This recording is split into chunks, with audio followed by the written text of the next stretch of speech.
Army fans, Coach Ward coming to you today from Arvin Gym here at West Point. Today's edition of Ward's Words going to recap the EIWA tournament from last weekend and look forward to the NCAA championships next weekend in Cleveland, Ohio. Coming off of the EIWA tournament, an 8th place finish as a team with 6 individuals placing at the tournament.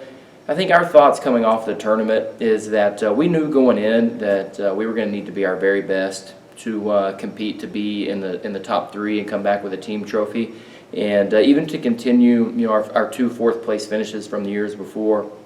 I'm a very capable team, and but knew going in that we were going to have to be our very best to be able to compete with the top 3 teams there at the tournament. And in the end, we had some opportunities there, and for whatever reason, we did not have what we feel like was our best performance of the season, even though some guys wrestled really well and put themselves in a really good position going forward into the NCAA championships.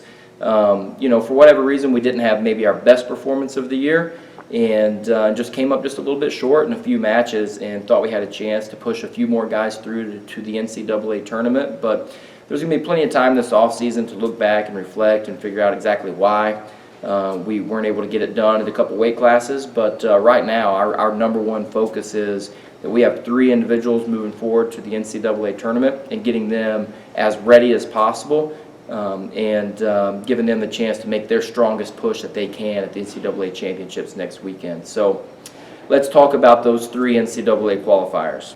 At 157 pounds, we have a sophomore, Luke Weiland, who really, I think, wrestled the toughest schedule of anybody on our team throughout the course of the year. Wrestled over a dozen opponents ranked inside the top 30 this year. And we knew that he was just right there, ready to knock some people off. And he had a really strong tournament at the EIWAs, coming through with a 4th place finish, from a pretty low seed to a 4th place finish and qualifying for the NCAA championships for his first time. So this is Luke's first year as a sophomore. It's his first year being the full-time starter in the lineup in his first trip to the national tournament. He is a dangerous matchup for anybody that he draws, and so we're excited for him to go to Cleveland, and he's a guy that can really wreck the bracket there. So he's excited, we're excited for him, and looking forward to seeing him compete at the NCAA tournament.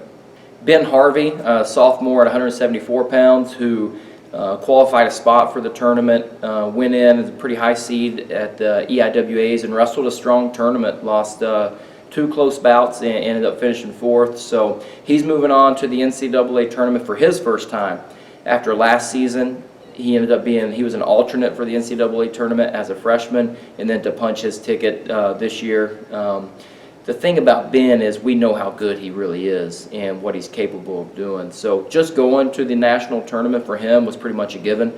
And our focus with him is, hey, don't be satisfied with going to the tournament this year. He's extremely dangerous, really, in all positions in his wrestling. So if he continues to remain aggressive, dictate the pace of matches, and really create action, he's a guy that could beat anybody at the bracket. So we're really excited for Ben, and we're going to continue training him hard and getting him ready to go for his first NCAA tournament. And another first going to the tournament, junior Rocco Kaywood, who's from Ohio. So he gets to kind of go back home, and he received an at-large bid, as he should have. We knew that was going to happen with him at 197. And here's an interesting fact about Rocco. He's the only person in the bracket who's beaten both the number 1 and the number 2 ranked wrestlers in the country. And so he's going to go in unseeded, but the only person in the bracket that's beaten both of those opponents. So just shows what he's capable of doing, how dangerous he can really be, and looking forward to an exciting tournament for Rocco.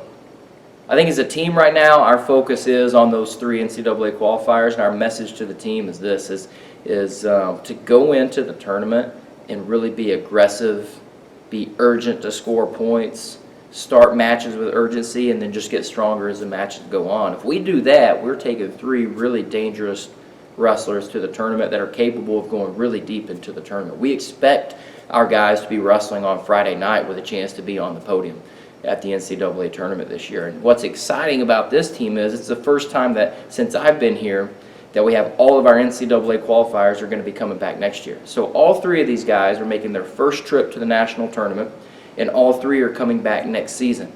And so we're really excited about that, but without getting too far ahead of ourselves and thinking about how exciting the future is, the future for us is Cleveland, Ohio, 1 week from now when we're headed out there. So our future is right now, and it is getting these 3 guys as prepared as they could be, and all 3 have podium potential at the NCAA tournament. So that's what our focus is, and we truly believe it. They truly believe it. They're really excited. We're excited about it, and looking forward to watching them compete at the NCAA championships. So in a little bit more than a week, we'll be sending out another update following the NCAA championships, but we look forward to seeing you there and seeing these guys compete to their true athletic potential out there at the tournament, and then recapping you with their strong performances when we get back from Cleveland. In the meantime, appreciate everything that you do. Go Army.